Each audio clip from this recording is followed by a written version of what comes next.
Assalamualaikum warahmatullahi wabarakatuh.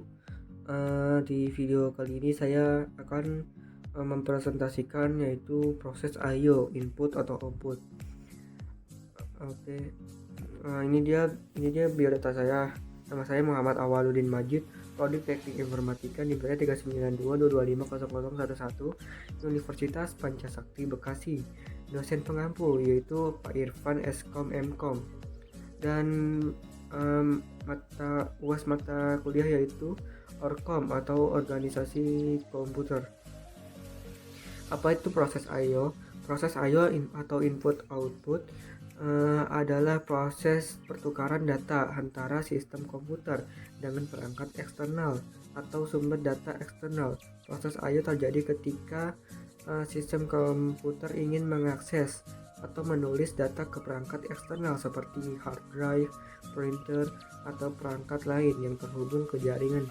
Proses I/O dapat dilakukan secara langsung oleh sistem operasi atau dengan bantuan perangkat keras tambahan seperti kontroler I/O.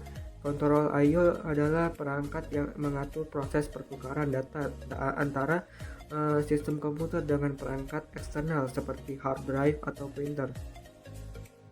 Proses I/O dapat terjadi secara serial atau paralel.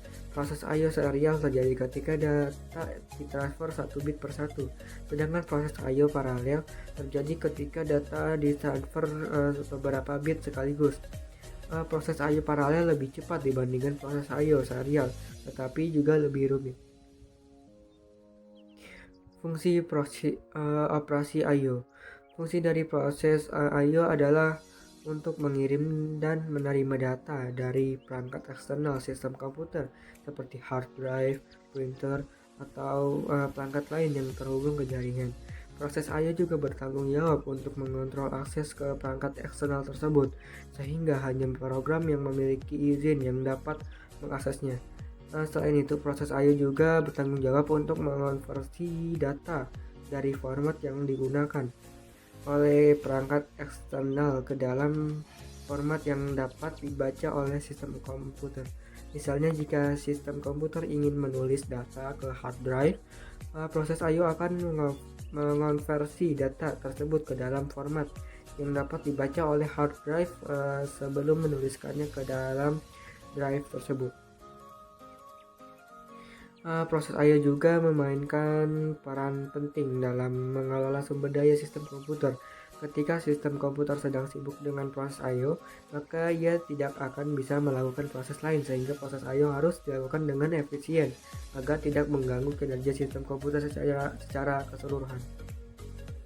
Ada beberapa jenis proses I/O yang dikenal. Di antaranya adalah: pertama, proses I/O blocking. Proses I/O blocking adalah proses I/O yang memblokir program yang sedang menjalankannya sampai proses I/O selesai. Hal ini menyebabkan program tidak dapat melakukan proses lain sampai proses I/O selesai. Kedua, proses I/O non-blocking. Proses I/O non-blocking adalah proses I/O yang tidak memblokir program yang sedang menjalankannya. Program dapat terus melakukan proses lain sampai proses I/O selesai. Yang ketiga, proses I/O sinkronos. Proses I/O sinkronos adalah proses I/O yang tidak memulai proses lain sampai proses I/O selesai. Yang keempat, proses I/O asinkronos. Proses I/O asinkronos adalah proses I/O yang memulai proses lain sebelum proses I/O selesai. Yang kelima, proses I/O buffer. Proses I/O buffer adalah proses I/O yang menggunakan buffer, area penyimpanan sementara, untuk menampung data sebelum atau sesudah data ditransfer ke atau dari perangkat eksternal. Yang keenam, proses I/O unbuffered.